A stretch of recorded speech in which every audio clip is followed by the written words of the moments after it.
Bab 2421 Ginseng Raw S3 warna. Ye Bufan terus melangkah maju bersama Ye Erlang. Dia menggunakan indera spiritualnya untuk melirik cincin penyimpanan Bai Li Hongjun. Alisnya langsung terangkat dan dia merasa gembira. Orang ini benar-benar kaya, pantas menjadi putra mahkota Kekaisaran Naga Suci. Mungkin pihak lain tidak pernah memikirkan hari di mana ia akan dirampok, sehingga ia menaruh semua asetnya di dalam ring penyimpanan. Batu roh itu seperti gunung kecil, jumlahnya mencapai 50 hingga 60 juta, dan masih banyak lagi harta langka, ramuan, dan sumber daya budidaya lainnya. Sepertinya aku telah menghasilkan banyak uang hari ini. Ye Bufan mengangguk puas, lalu menyimpan cincin penyimpanan dan terus bergerak maju, perlahan-lahan masuk lebih dalam ke pusat dojo. Lihatlah, ini benar-benar harta karun yang langka, barang bagus yang sulit ditemukan. Harganya benar-benar pantas. Tidak jauh di depannya, seorang pria botak terus berteriak. Ye Bufan meliriknya dan senyum muncul di bibirnya. Pria ini berkepala botak, berwajah pendek, bermata kecil seukuran kacang hijau, alis tebal, dan dua kumis kecil. Sekilas, dia mirip dengan Balqiang dalam Bunny Bears. Orang ini tidak terlihat begitu baik, tetapi dia menjalankan bisnisnya dengan cukup baik. Dia memiliki kios besar di depannya yang dipenuhi dengan berbagai macam barang, termasuk berbagai macam pedang berharga, ramuan ajaib, dan tanaman herbal. Ia melihat-lihat kios satu per satu. Ada banyak barang, tetapi tidak ada yang menarik perhatiannya. Tepat saat dia hendak pergi, matanya tiba-tiba berhenti di sudut. Ini adalah ginseng, tetapi sedikit berbeda. Ginseng ini merupakan campuran warna merah, kuning, dan biru. Panjangnya kira-kira seukuran telapak tangan manusia dan setebal telur. Ia mengambilnya di tangannya dan mengamatinya dengan teliti, lalu menemukan bahwa ada 9 garis emas pada akarnya, yang melingkarinya. Melihat seorang pelanggan datang, Balqiang segera melangkah maju dan bertanya dengan cerdas, "Tamu yang terhormat, apakah Anda menyukai ginseng spiritual ini? Ini adalah ginseng spiritual S3 warna asli. Izinkan saya memberitahu Anda, benda ini adalah ramuan spiritual tingkat 8 asli, produk yang benar-benar bermutu tinggi, dan tak ternilai harganya. Saya hanya menjualnya karena saya terburu-buru untuk menggunakan uangnya, kalau tidak, saya benar-benar tidak akan rela berpisah dengannya." Orang ini terus memuji, dengan air liur beterbangan di seluruh mulutnya. Pada saat ini, seorang lelaki tua berpakaian hitam datang dan melengkungkan bibirnya ketika dia melihat ginseng S3 warna. "Kau sebut ini barang bermutu tinggi. Ginseng S3 warna asli panjangnya lebih dari 1 kaki, dan kau hanya sedikit lebih tua, jelas lebih kecil. Ginseng itu belum berkembang dan belum cukup tua, jadi ini adalah ginseng S3 warna bermutu rendah. Beraninya kau mengatakan ini tak ternilai. Aku." Ekspresi Balqiang membeku sejenak, lalu dia tertawa, "Kakak, kau benar-benar ahli. Meskipun punyaku agak kecil, ini asli. Bagaimana? Dengan ini, ginseng S3 warna biasa harganya 2 juta batu roh bermutu tinggi, dan aku akan menjualnya seharga 1 juta, bagaimana menurutmu? Untuk barang seperti ini, aku bahkan tidak mau 1,5 juta. Orang tua itu cemberut dengan keras kepala, lalu berbalik dan pergi. "Kamu." Kumis pria botak itu berdiri tegak karena marah, dan akhirnya dia menatap Ye Bufan dengan senyuman di wajahnya. "Adik kecil, jangan dengarkan omong kosong orang tua itu. Ini ginseng asli." Pria itu awalnya ingin membujuknya, tetapi di tengah jalan, Ye Bufan berkata langsung, "Saya ingin 1 juta. Si botak yang tidak menyangka akan semudah itu. Dia tertegun sejenak, lalu wajahnya yang seperti tanduk sepatu tersenyum seperti bunga krisan, dan berkata dengan nada menyanjung, "Tamu yang terhormat, selera Anda bagus. Saya jamin, membeli ginseng saya ini seharga 1 juta pasti untung besar." Ye Bufan tidak banyak bicara, dan langsung mengeluarkan cincin penyimpanan untuk membayar, dan pada saat ini terdengar teriakan di sampingnya. "Ya Tuhan, itu adalah Raja Ginseng Roh S3 warna." Dia berbalik dan melihat Bai Li Hongjun berdiri di belakangnya, dengan Namongdu dan Feng Wuhen di sampingnya, dan 6 atau 7 murid Jijianmen. Bai Li Hongjun awalnya datang untuk mencari masalah dengan Ye Bufan, Tetapi ketika dia baru saja tiba di sini, dia melihat sekilas ginseng S3 warna. Matanya tampak tersedot ke dalam dan dia menolak untuk bergerak sedikit pun. Namongdu melirik Ye Bufan dan orang lainnya, sama sekali tidak menanggapi mereka dengan serius. Dia berbalik dan berkata, "Yang mulia, apa yang Anda katakan? Bukankah ini hanya ginseng raw es biasa? Dan kelihatannya sangat pendek, seolah-olah belum cukup tua. Bagaimana mungkin itu adalah Raja Ginseng? Anda tidak mengerti ini." Baili Hongjun menatap ginseng raw S3 warna. Benda ini berbeda dari ginseng biasa lainnya. Setelah mencapai usia 1000 tahun, ia mulai mengecil, dan esensinya menjadi semakin terkonsentrasi. Karena itu, Raja Ginseng dari ginseng raw S3 warna jauh lebih kecil daripada yang biasa, dan semakin kecil, semakin tua usianya. Wajah Namongdu penuh dengan ketidakpercayaan. Benarkah ini? Ginseng raw es ini sangat kecil, mungkinkah usianya ribuan tahun? Sebagai seorang pangeran yang dilatih oleh keluarga kerajaan, Baili Hongjun secara alami berpengetahuan luas dan memiliki visi yang jauh lebih tinggi daripada orang biasa. Sangat mudah untuk mengetahui usia ginseng tricolor ice spirit. Setiap 1000 tahun, roda emas akan tumbuh di akarnya. Setelah dia mengatakan ini, mata semua orang beralih ke akar ginseng tersebut. 1, 2, 3. Wajah Feng Wuhen penuh dengan keterkejutan saat dia menghitung sampai akhir. Totalnya ada 9 roda emas. Bukankah ini berarti ginseng ini berusia 9000 tahun?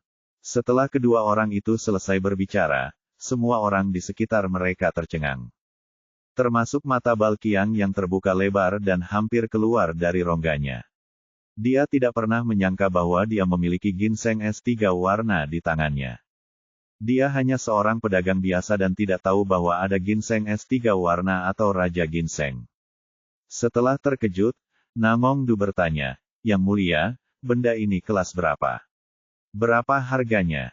Baili Hongjun berkata, "Ginseng S3 warna biasa adalah ramuan spiritual tingkat 8, yang nilainya lebih dari 1 juta batu roh berkualitas tinggi. Namun, jika mencapai tingkat Raja Ginseng, tiba-tiba akan menjadi ramuan spiritual tingkat 9. Sekarang, ini adalah ramuan spiritual tingkat 9 berusia 9000 tahun, yang nilainya setidaknya puluhan juta, atau bahkan lebih tinggi. Yang terpenting adalah benda ini tidak dapat dibeli meskipun Anda punya uang." Pada titik ini, dia menatap Balqiang, "Saya ingin ginseng es Anda, 10 juta batu roh berkualitas tinggi." "Benarkah?" Kebahagiaan datang terlalu tiba-tiba, Balqiang tidak dapat mempercayainya, dan ketika dia sadar kembali, dia menyambar kembali ginseng S3 warna itu. "Aku tidak akan menjualnya lagi, aku tidak akan menjualnya lagi." Ye Bufan menyentuh hidungnya. Dengan pencapaiannya, dia secara alami melihat bahwa ini adalah Raja Ginseng S3 warna. Melihat bahwa harta karun itu akan segera diperoleh, dia tidak menyangka harta karun itu akan hancur. Dia melirik Balqiang, "Bukankah kita sudah sepakat tentang ini? Sepertinya agak tidak adil bagimu untuk melakukan ini." "Tidak ada yang bisa kulakukan. Aku tidak tahu benda ini adalah Raja Ginseng sebelumnya."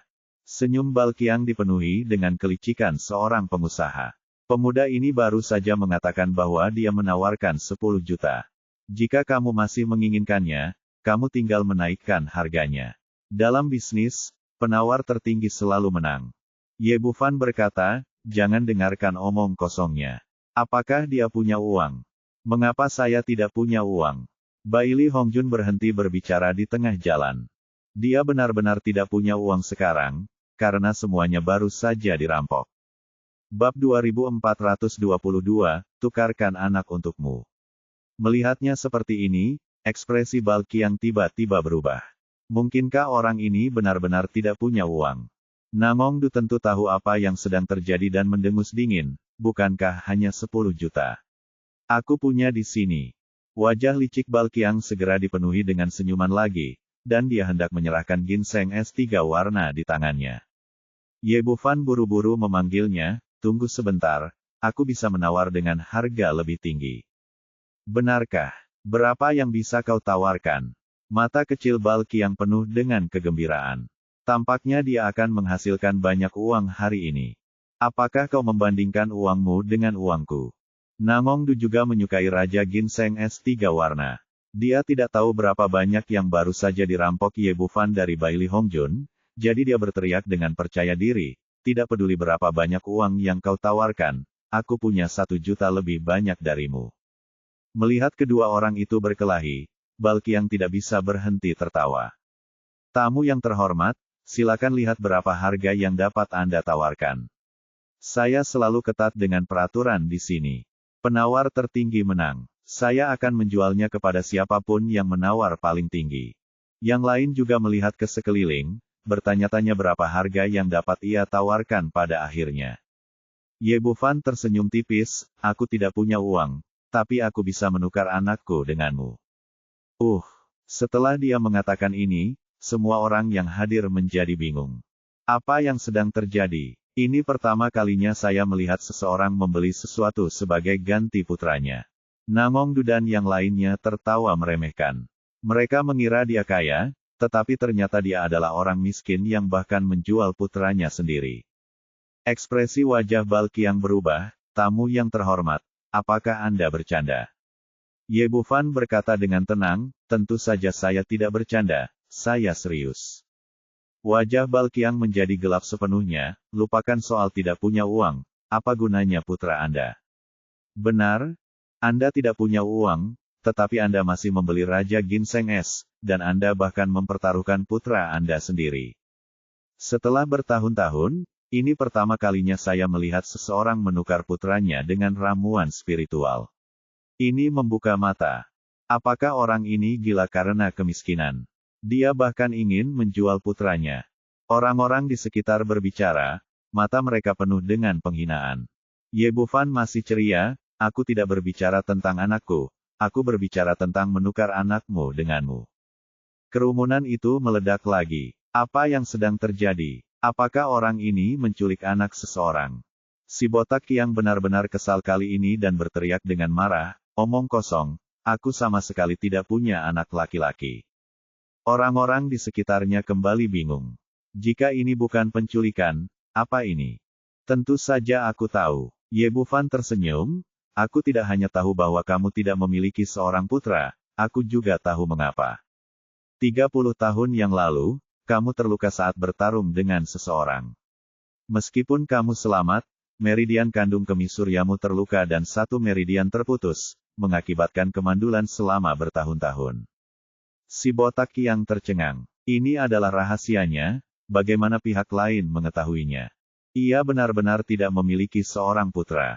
Setelah bertahun-tahun mencari pengobatan di mana-mana, seorang dokter terkenal akhirnya membantunya menemukan penyebab penyakitnya.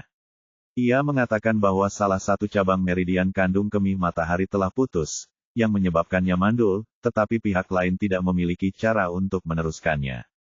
Dia satu-satunya yang tahu tentang masalah ini, tetapi dia tidak menyangka pihak lain akan mengungkapkannya.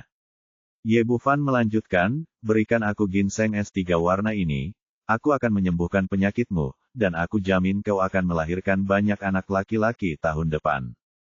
Jangan dengarkan dia, anak ini bicara omong kosong. Bailey Hongjun penuh amarah. Dia baru saja mendetoksifikasi dan menyembuhkan penyakit orang lain, mengambil rumput jiwa binatang, dan sekarang dia datang untuk menyembuhkan kemandulan orang lain. Apakah ada penyakit yang tidak bisa disembuhkan orang ini? Namongdu berkata, jual saja barang-barang itu kepadaku.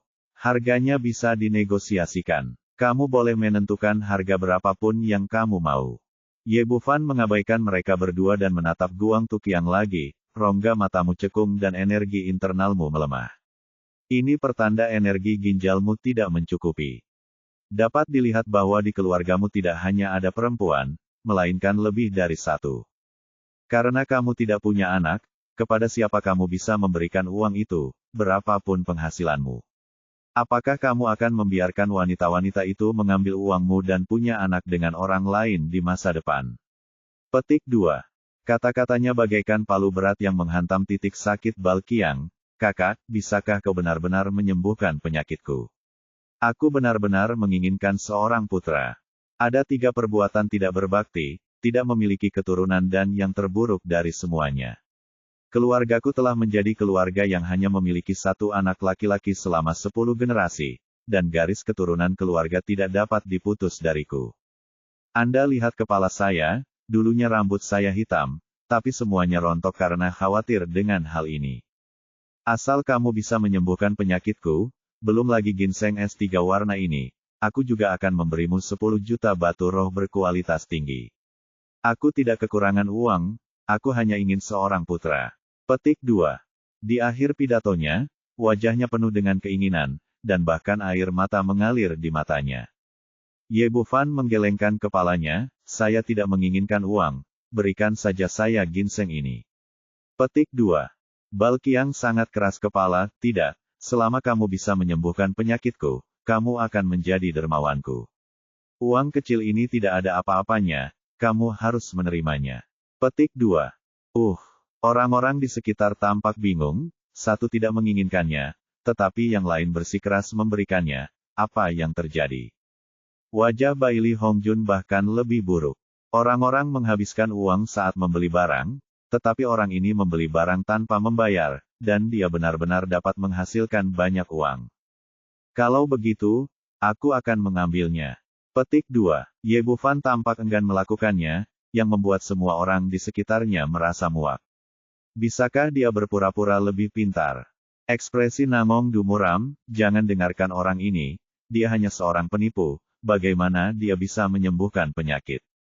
Petik 2. Tidak apa-apa, aku bisa mengobati penyakitku dulu, baru aku bisa mengambil uangnya nanti. Petik 2. Ye Bufan berkata, kamu juga seorang kultivator, kamu seharusnya bisa merasakan apakah meridianmu yang rusak telah diperbaiki. Petik 2. Tentu saja. Petik 2. Si botak yang mengangguk-anggukkan kepalanya.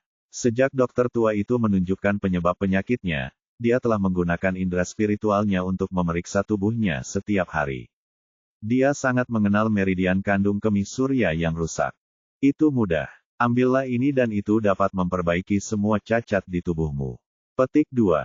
Ye Bufan berkata sambil mengeluarkan butian dan melemparkannya. Menggunakan benda ini untuk memperbaiki meridian hanyalah pemborosan bakat. Terlalu mudah. Bermain trik. Petik 2. Namong Du melengkungkan bibirnya dengan jijik. Sebagai orang kuat di periode Dongsu, dia secara alami tahu betapa sulitnya menyembuhkan meridian yang rusak. Bagaimana bisa disembuhkan di tempat dengan pil? Guang Tuqiang mengambil pil itu dan melemparkannya ke mulutnya tanpa ragu-ragu. Dia masih sangat percaya diri dalam hatinya. Ini adalah dojo yang adil. Pihak lain menggunakan keterampilan medis untuk menukar ginseng S3 warnanya, yang juga merupakan semacam transaksi. Dia tidak akan pernah berani menggunakan racun untuk menyakitinya. Pil itu meleleh di mulutnya dan segera berubah menjadi aliran air jernih yang meresap ke tubuhnya, membuatnya merasa nyaman yang belum pernah terjadi sebelumnya. Semua luka lama, besar dan kecil, dari latihan sebelumnya telah sepenuhnya diperbaiki. Apakah aku benar-benar baik-baik saja? Petik 2. Pada saat ini dia menjadi sangat gembira, dan kesadaran spiritualnya menyapu ke lokasi di mana meridian kandung kemih surya terputus, dan dia terkejut menemukan bahwa seluruh meridian masih utuh. Aku baik-baik saja, aku benar-benar baik-baik saja, hahaha, aku akan punya anak laki-laki. Petik 2. Si botak yang sangat gembira, meraih ginseng S3 warna dan memasukkannya ke tangan Ye Bufan, lalu mengeluarkan cincin penyimpanan dan memberikannya kepadanya. Dermawan, ada 10 juta batu roh berkualitas tinggi di dalam cincin ini, semuanya milikmu sekarang. Petik 2. Setelah mengatakan itu, Balqiang berlutut dengan bunyi gedebuk, bersujud 3 kali, lalu melompat dari tanah dan berlari keluar dengan gembira. Hahaha, aku akan pulang untuk melahirkan seorang putra. Petik 2. Di tengah tatapan orang banyak yang terheran-heran, dia menghilang sepenuhnya dari pemandangan. Bab 2423, mengetahui keterampilan medis itu luar biasa. Ye Bufan menyingkirkan cincin penyimpanan itu, menggoyang-goyangkan ginseng S3 warna di tangannya, dan menatap orang-orang di depannya dengan bercanda, tidak ada yang bisa kulakukan. Mengetahui keterampilan medis itu luar biasa. Kau tidak dapat membelinya bahkan jika kau punya uang, tetapi aku tidak menghabiskan sepeser pun dan menghasilkan 10 juta. Bukankah itu menyebalkan? Wah, apa yang bisa kau lakukan jika kau mendapatkannya, itu bukan milik kita pada akhirnya. Feng Wuhen berkata, serahkan harta karun dan cincin penyimpananmu dengan patuh, agar tidak menderita sakit fisik. Bai Li Hongjun berteriak, cepat dan kembalikan cincin penyimpananku, dan pangeran ini akan menjaga tubuhmu tetap utuh. Ye Bufan tersenyum, kenapa? Kau akan merampokku. Tidakkah kau ingin bertanya pada pangeran ini apa yang akan terjadi jika kau merampokku? Namong Du berkata dengan dingin, berhentilah bicara omong kosong, apakah kau akan menyerahkannya atau tidak? Ye Bufan melengkungkan bibirnya, mengapa aku harus memberimu harta karun yang aku peroleh dengan kemampuanku sendiri? Jika kau ingin merampok, pikirkanlah dengan hati-hati. Pangeran ini adalah panutanmu. Kau tidak akan menangis sampai kau melihat peti mati itu. Namong Du melambaikan tangannya dan berkata, pergilah, bawa anak ini pergi. Bai Li Hongjun menggertakkan giginya dan berkata, tunggu sampai kita keluar dan lihat bagaimana aku menghadapimu. Saat dia berbicara, semua orang bergegas maju dan mengepung mereka berdua. Nak, tiarap. Orang pertama yang bertindak adalah Duan Rui. Mengandalkan fisiknya yang kuat, dia meninju wajah Ye Bufan. Namun saat ia hendak melancarkan aksinya, ia melihat sebuah tangan besar muncul di hadapannya, lalu ia terbanting ke tanah. Orang yang mengambil tindakan tentu saja Ye Erlang. Dengan kekuatannya, orang-orang di depannya ini tidak ada bedanya dengan semut. Dalam sekejap mata, dia menjatuhkan mereka semua ke tanah.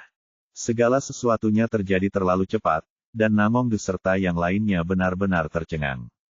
Apa yang sedang terjadi? Bukankah semua kultivasi itu ditekan? Bagaimana orang ini bisa begitu kuat?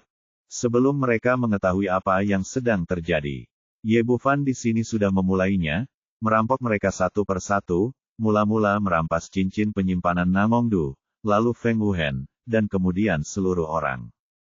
Singkatnya, tak seorang pun yang selamat dan semuanya dijarah. Namong Du dan Feng Wuhen tidak pernah bermimpi bahwa setelah datang ke sini untuk membantu Bai Li Hongjun, mereka akhirnya akan dirampok. Wah, tahukah kau siapa aku?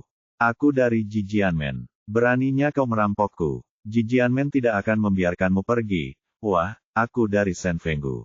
Beraninya kau merampokku. Shen Fenggu tidak akan membiarkanmu pergi.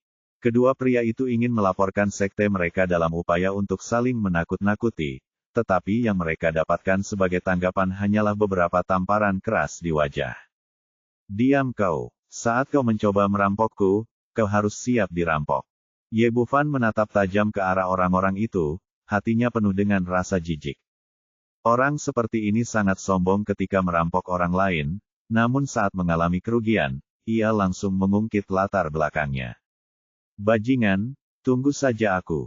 Meskipun Bai Li Hongjun tidak punya apa-apa lagi untuk dicuri, dia tetap dipukuli habis-habisan oleh Ye Erlang. Orang ini menggertakkan giginya karena kebencian dan ingin mengucapkan beberapa kata kasar, tetapi ditendang kembali oleh Ye Bufan. Orang-orang di sekitar tidak dapat menahan rasa geli di kulit kepala mereka. Pertama, dia telah menghajar Yang Mulia Putra Mahkota, dan sekarang dia telah merampas dua murid inti dari Sekte Bintang 9. Bukankah orang ini terlalu berani? Apakah Anda tidak berencana meninggalkan arena pameran ini di masa mendatang? Begitu Anda keluar, Anda mungkin akan berakhir hancur berkeping-keping. Ayo pergi. Ye Bufan tidak peduli dengan ini. Dia mengambil barang rampasannya dan pergi bersama Ye Erlang dengan puas. Setelah mereka pergi, Bai Li Hongjun yang tersisa dan yang lainnya dipenuhi dengan kemarahan dan rasa malu, dan mereka bangkit dari tanah dengan panik. Sialan, aku akan mencabik-cabiknya. Namong Du membencinya sampai mati. Kemarin dia diberi pelajaran oleh Ye Bufan dan digantung di pohon semalaman. Sekarang dia dipukuli lagi begitu dia tiba di sini.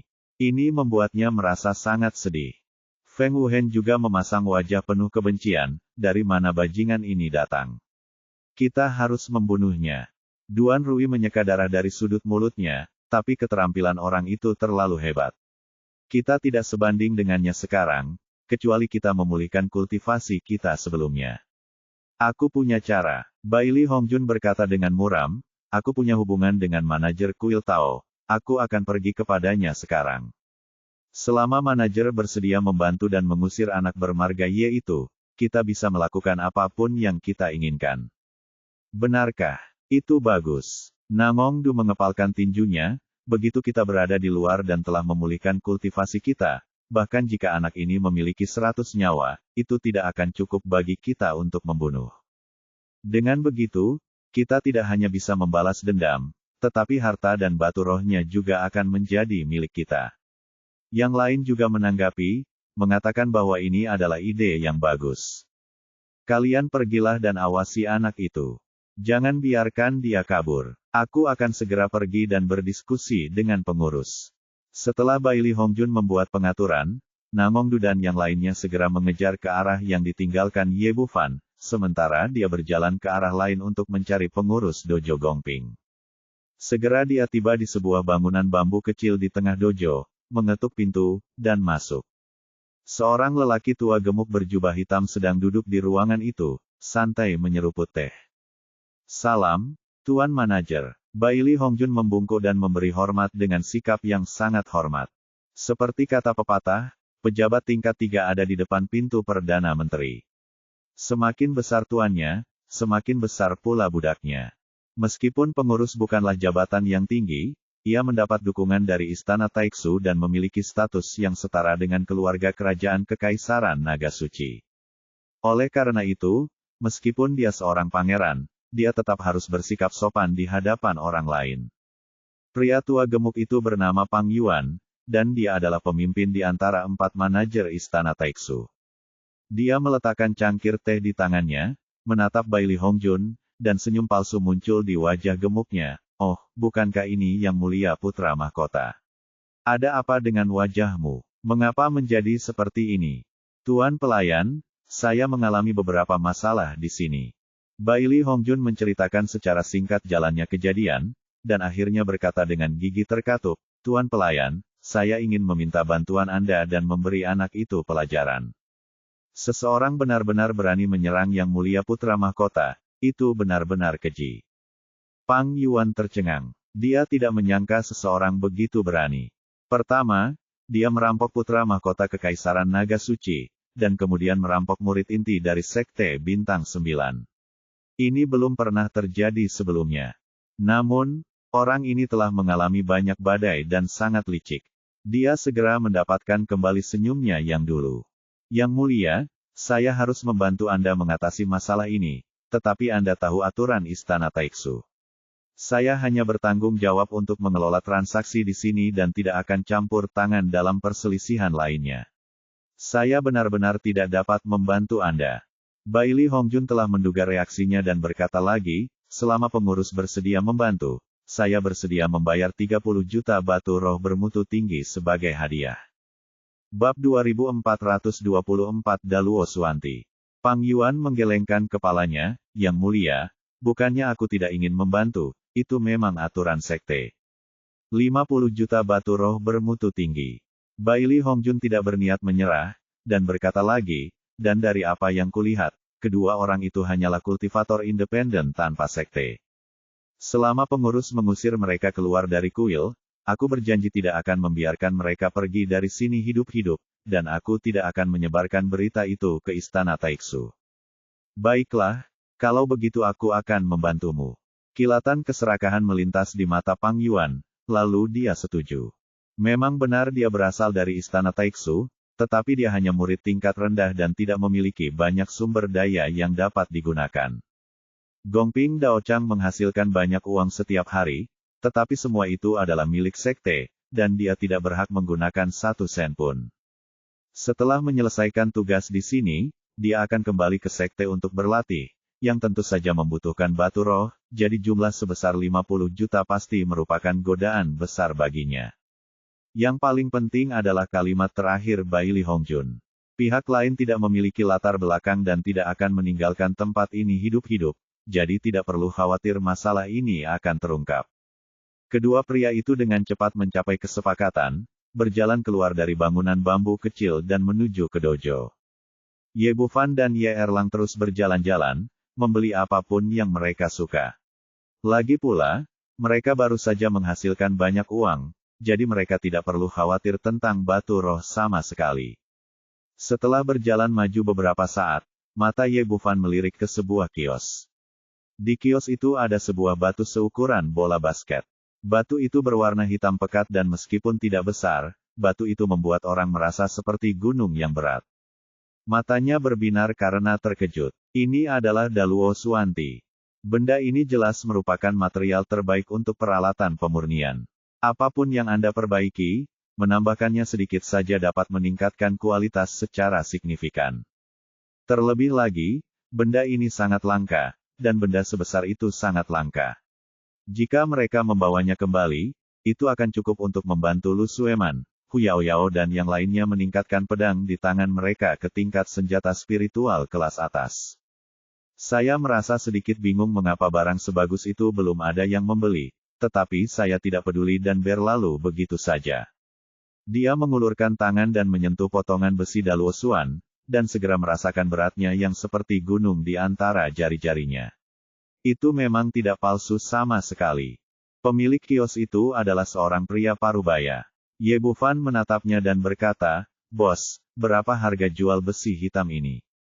"Tidak untuk dijual." Jelaslah bahwa pria itu bukanlah seorang pengusaha biasa.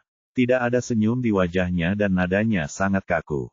"Potongan Daluo Suanti milikku ini hanya bisa ditukar dengan ramuan. Jika kau bisa mengambil pil Suyuan, kau bisa mengambilnya. Jika tidak, tinggalkan saja." Pil Suyuan. Ye Bufan begitu gembira saat mendengar tawaran itu hingga ia hampir tidak bisa mempercayai telinganya. Sebagai seorang jenius medis, hal yang paling dimilikinya adalah ramuan ajaib. Ini hanyalah khayalan belaka. Karena itu, dia tertegun sejenak, dan pada saat ini terdengar suara mengejek dari samping. "Apa, kamu akhirnya tidak mampu kali ini? Bukankah kamu seorang dokter yang baik? Jika kamu memiliki kemampuan, datanglah dan obati orang lagi." Ye Bufan menoleh dan melihat bahwa Namong Du yang berbicara. Pada saat ini, dia dan Feng Wuhen dan kelompoknya telah menyusul dari belakang dan menatapnya dengan sinis. Sebagai murid sekte Jiuxing, Namong Du dan yang lainnya tentu tahu nilai pil Suyuan. Benda ini tidak hanya mahal, tetapi juga persediaannya sedikit dan orang biasa bahkan tidak dapat menyentuhnya. Justru karena itulah pria parubaya di depannya tidak ragu mengeluarkan Daluo Suanti untuk dipertukarkan di depan umum di sini. Terlebih lagi, Daluo Suanti telah berada di sini untuk waktu yang lama, yang menunjukkan betapa langkanya pil Suyuan. Menurut pendapat mereka, meskipun Ye Bufan memiliki keterampilan medis yang luar biasa, dia tidak mungkin menjadi seorang alkemis, dan lebih mustahil baginya untuk memiliki barang bagus seperti pil Suyuan. Setelah selesai mengatakan ini, pria parubaya itu berkata dengan suara kaku, "Saya tidak ingin ke dokter. Saya dalam keadaan sehat. Jika Anda ingin mengambilnya, Anda dapat menukarnya dengan Suyuan dan..." Ye Bufan tersenyum tak berdaya. Orang ini benar-benar orang yang terus terang. Melihat bahwa dia tidak mengatakan apapun, Namong Du berkata, "Aku menginginkan barangmu." Pria parubaya itu berkata, "Tukarkan dengan Suyuan dan..." "Itu, aku tidak memilikinya saat ini. Belum lagi bahwa dia telah dirampok semuanya, bahkan jika cincin penyimpanan ada di tangannya, tidak ada Suyuan dan di dalamnya. Tetapi saya dari Sekte Jijian. Dengan reputasi Sekte Jiuxing saya, kami jamin kami tidak akan menipu Anda. Ikuti saya sekarang dan Anda bisa mendapatkan pilnya." Feng Wuhen menjawab, "Ya, saya murid lembah Sen Feng dari Sekte Jiuxing. Kami pasti tidak akan menipu Anda." Ini, pria parubaya itu ragu-ragu. Dia telah mandek di tahap awal Dongsu selama 10 tahun dan tidak memiliki cara untuk maju ke tahap tengah. Dalam keputusasaan, dia mengeluarkan Daluo Suanti untuk ditukar dengan pil Suyuan. "Tapi aku sudah lama di sini dan belum menukar pil apapun. Sekarang aku akhirnya punya kesempatan, aku tidak ingin melewatkannya." Tetapi perkataan pihak lainnya membuatnya agak bingung, tidak tahu apakah perkataan itu benar atau salah. Selain itu, berbisnis di sini dapat menjamin transaksi yang adil dan bebas risiko. Namun, begitu Anda meninggalkan arena yang adil, bagaimana jika pihak lain mengingkari janjinya? Seolah melihat kekhawatirannya, Ye Bufan tersenyum tipis, saudaraku, jangan percaya pada kedua orang ini, mereka terlihat seperti tikus dan sekilas kau bisa tahu bahwa mereka bukan orang baik. Sudah banyak kasus pembunuhan dan perampokan akhir-akhir ini. Begitu kau pergi dari sini, bagaimana jika mereka membunuh orang demi harta karun? Diam, Namong Du berteriak marah, lalu berkata, orang besar, ini kesempatan bagus. Jika kau tidak percaya pada kami, kau benar-benar tidak bisa menukar pil Suyuan. Feng Wuhen mencibir, kau tidak berharap orang ini memegang pil Suyuan di tangannya, itu tidak mungkin. Siapa yang mengatakan itu, bukankah itu hanya pil? Aku punya banyak di sini. Apakah kau benar-benar berpikir bahwa orang lain sama miskinnya denganmu? Kau harus kembali ke sekte untuk mendapatkan pil, bukankah kau sama memalukannya? Ye Bufan berkata sambil mengulurkan tangannya, sebuah botol giok kecil muncul di telapak tangannya, dan dia melemparkannya ke pria paruh baya itu. Feng Wuhen tiba-tiba merasa seperti ditampar keras di wajahnya. Rasanya seperti terbakar. Awalnya dia ingin mengejek orang itu, tetapi orang itu langsung mengeluarkan pil itu dalam sekejap mata. Namong Du memasang ekspresi tidak percaya di wajahnya, tidak mungkin, ini sama sekali tidak mungkin. Bagaimana dia bisa memiliki pil Suyuan? Itu pasti palsu, dia pasti berbohong padamu. Setelah mengatakan itu, pria parubaya itu juga menjadi sedikit bingung. Dia mengulurkan tangan dan membuka tutup botol. Ada pil hitam di dalamnya. Aroma pil yang kuat tercium di udara. Itu jelas pil Suyuan yang asli. Sekarang ekspresinya langsung menjadi bersemangat, ini benar-benar Suyuan dan aku. Wajah Tuan Namong Du berubah ungu, apakah kamu yakin? Jangan tertipu. Pria parubaya itu berkata dengan tidak puas, apa yang kamu bicarakan? Meskipun aku tidak memilikinya, itu tidak berarti aku belum melihatnya. Ini memang Suyuan dan yang asli, tidak ada kesalahan sama sekali. Aku, Namong Du tidak bisa berkata-kata. Feng Wuhen berkata, sebaiknya kau berhati-hati. Jika pil ini tidak bermutu baik, efeknya tidak akan sebaik itu. Maka keuntungannya akan lebih besar daripada kerugiannya. Kau terlalu banyak bicara omong kosong. Pria parubaya itu hanya memegang pil itu di telapak tangannya, dan 3 pola pil emas berkelebat di bawah sinar matahari. Kau lihat itu. Ini ramuan bermutu tinggi. Apa lagi yang ingin kau katakan? Bab 2425, Pengurus yang Sombong. Aku, Namong Du, Feng Wuhen dan yang lainnya benar-benar tercengang. Mereka tidak pernah menyangka bahwa pria parubaya yang tampaknya tidak mencolok di depan mereka ini benar-benar memiliki ramuan berkualitas tinggi. Yang lain juga sangat terkejut. Anda tahu, pil Suyuan sangat langka. Bahkan jika beberapa orang memilikinya, mereka akan enggan untuk membagikannya, apalagi pil berkualitas tinggi seperti ini. Tetapi yang lebih tak terduga adalah Ye Bufan mengulurkan tangannya dan melemparkan 2 botol giok kecil secara berurutan. Saya punya 2 lagi di sini, keduanya adalah pil Suyuan kelas atas. Saya ingin semua barang Anda yang lain. Sebagian besar barang di kios pria parubaya itu adalah bahan pemurnian. Beberapa di antaranya akan berguna untuk meningkatkan 9 surga di masa mendatang, jadi dia langsung membeli semuanya sekaligus.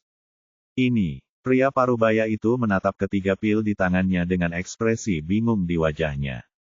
Dulu, dia ingin meminta pil Suyuan tetapi tidak mendapatkannya. Namun dalam sekejap mata, dia mendapatkan 3 pil, dan semuanya berkualitas tinggi. Untuk sesaat, dia pikir dia sedang bermimpi. Melihat dia tidak mengatakan apapun, Ye Bufan bertanya, kenapa, kamu tidak mau? Ya, tentu saja aku mau. Meskipun pria parubaya itu memiliki watak yang membosankan, dia mengangguk dengan tergesa-gesa saat ini. Nilai gabungan dari ketiga pil Suyuan ini jauh lebih tinggi daripada semua barangnya. Bagaimana mungkin dia menolak barang bagus yang jatuh dari langit? Semua ini milikmu. Setelah mengatakan ini, dia tampak takut kalau Ye Bufan akan mengingkari janjinya, jadi dia menyingkirkan ketiga pil itu dan pergi, langsung berlari keluar dari tempat itu tanpa berhenti sedikitpun. Para penonton benar-benar tercengang. Ini adalah pertama kalinya mereka melihat situasi seperti itu. Siapa orang di depanku ini? Dia memberiku 3 pil Suyuan. Bukankah itu terlalu murah hati? Kemudian mata semua orang tertuju pada Namongdu, Feng Wuhen dan yang lainnya. Orang-orang ini benar-benar bodoh. Mereka hanya menertawakan orang lain karena tidak dapat membuat ramuan, tetapi akhirnya memberi mereka 3 pil Suyuan kelas atas. Sekarang mereka benar-benar ditampar di wajah. Namongdu dan yang lainnya sangat malu saat ini. Mereka tidak tahu apa yang sedang terjadi. Bahkan seorang alkemis tidak akan begitu murah hati, bukan? Terlebih lagi, di Provinsi Tiansheng, mereka pada dasarnya mengenal semua alkemis yang dapat memurnikan ramuan tingkat 8, tetapi mereka belum pernah melihat orang ini di depan mereka. Ye Bufan mengabaikan reaksi semua orang dan mengumpulkan semua barang di depannya sambil berpikir. Perjalanan hari ini benar-benar berharga dan dia memperoleh banyak hal. Kemudian dia menatap Feng Wuhen dan yang lainnya dan tersenyum, "Maaf, aku mengecewakan kalian lagi. Hanya karena kalian memiliki keterampilan medis berarti kalian sombong. Kalian tidak perlu mengeluarkan uang untuk membeli apapun." Ekspresi Namongdu membeku pada awalnya, lalu dia menggertakkan giginya dan berteriak, "Nak, jangan sombong, apakah kalian pikir kalian dapat mengambil barang-barang ini? Cepat atau lambat, mereka akan menjadi milik kita." Ye Bufan menatap yang lain dan tersenyum main-main. "Apa? Apakah kalian masih ingin merampok? Apakah kalian ingin berkelahi lagi?" Awalnya dia hanya ingin menggoda beberapa orang, tetapi tepat setelah dia selesai berbicara, teriakan marah datang dari samping. "Mari kita lihat siapa yang berani bertindak liar di sini." Begitu kata-kata itu terucap, semua orang menoleh keluar kerumunan, dan melihat seorang lelaki tua gemuk berjalan ke arah mereka. Dia memiliki penampilan yang berwibawa dan aura yang kuat. Dia adalah Pang Yuan, kepala manajer Gongping Dojo. Mengikuti di belakangnya adalah putra mahkota Baili Hongjun, dengan seringai di wajahnya dan tatapan ganas di matanya. Melihat manajer datang, orang banyak segera memberi jalan dan membuka jalan. Anda harus tahu bahwa Pang Yuan adalah pengendali sebenarnya di sini, dan tidaklah berlebihan untuk memanggilnya kaisar. Pertama, kultivasi orang lain ditekan, dan hanya dia yang dapat mencapai tahap Jindan.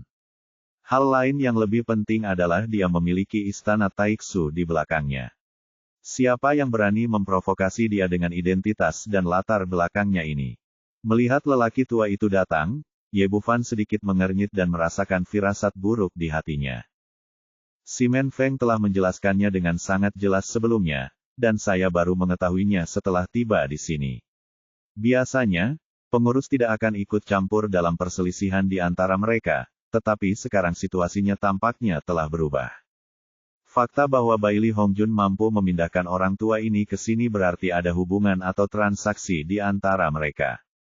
Yang lain juga berbicara dan berbisik-bisik. Apa yang terjadi? Mengapa pengurus itu ada di sini? Dulu, mereka hanya mengabaikan situasi seperti itu. Siapa tahu, apakah kamu tidak melihat pemuda itu? Itu adalah putra mahkota Baili Hongjun. Mungkin ada hubungan antara pengurus itu dan dia. Mereka telah mengundang pengurus itu ke sini. Orang ini sudah benar-benar tamat. Kamu tahu, hanya kultivasi pengurus itu yang tidak akan ditekan di sini. Di bawah tatapan mata orang banyak, Pang Yuan melangkah ke Ye Bufan dengan ekspresi muram, dan cahaya yang sangat tajam bersinar dari sepasang matanya yang seukuran kacang hijau. "Apa, kau mengabaikan peraturan dojoku yang adil dan merampok barang milik orang lain?" Karena tidak ada gunanya bersembunyi dari masalah, Ye Bufan berkata, "Manajer, sejauh yang aku tahu, berkelahi tidak dilarang di dojo yang adil ini. Kurasa aku tidak melanggar peraturan, kan?" Pang Yuan mendengus dingin, berkelahi dan merampok harta milik orang lain dilarang di dojo yang adil ini. Hanya saja sebelumnya kami terlalu sibuk untuk mengurusnya, tetapi itu tidak berarti itu sesuai dengan peraturan. Ye Bufan sedikit mengernyit, bahkan jika itu masalahnya, mereka ingin merampokku terlebih dahulu, dan aku hanya membela diri. Ekspresi Pang Yuan merosot, "Mengapa kau begitu banyak alasan? Jika aku mengatakan kau melanggar peraturan, maka kau melanggar peraturan. Kembalikan semua harta dan batu roh yang dicuri kepada mereka dengan cepat, dan keluar dari dojo yang adil." Melihat bahwa pihak lain benar-benar bertindak seperti bajingan, Ye Bufan benar-benar memutuskan hubungannya dengannya. Sepertinya pengurus tidak mau bersikap masuk akal. Akal sehat. Pang Yuan berteriak dengan arogan, akulah alasannya di sini. Apapun yang aku katakan adalah kebenaran. Kau hanya perlu menurutinya. Wajah Ye Bufan menjadi gelap sepenuhnya, bagaimana jika aku tidak mendengarkan? Tidak, di dojo yang adil ini, tidak ada yang bisa menentang perintahku. Pang Yuan dulunya adalah eksistensi seperti dewa di dojo ini, dan tidak ada yang berani menentangnya. Sekarang, melihat laki-laki di hadapannya tidak memperlihatkan muka sedikit pun kepadanya, dia langsung menjadi marah dan mengulurkan tangan hendak menangkapnya. Serangannya bersifat kasual dan arogan, karena di bawah tekanan formasi di Fair Dojo, yang lain hanyalah orang biasa, dan hanya keempat manajer yang memiliki kultivasi. Meskipun tingkat kultivasi ini hanya pada tahap jindan, namun itu sudah sangat luar biasa bagi orang biasa. Yang lain juga berpikir demikian. Melihat bahwa pengurus telah mengambil tindakan, orang ini pasti akan mengalami akhir yang buruk. Baili Hongjun, Nangong Du, dan Feng Wuhen semuanya tersenyum sinis. Mereka hanya menunggu Pang Yuan memberi Ye Bufan pelajaran berat dan mengusirnya dari dojo, lalu giliran mereka untuk bertindak. Tampaknya pihak lain memiliki banyak hal baik. Kita tidak hanya bisa mendapatkan kembali barang-barang yang dicuri, tetapi kita juga bisa menghasilkan banyak uang. Di bawah tatapan semua orang, terdengar suara ledakan teredam, diikuti oleh sosok yang terlempar mundur. Pada saat ini, ekspresi semua orang berubah, dan senyuman di wajah Baili Hongjun dan dua orang lainnya langsung membeku, karena orang yang terlempar adalah Pang Yuan.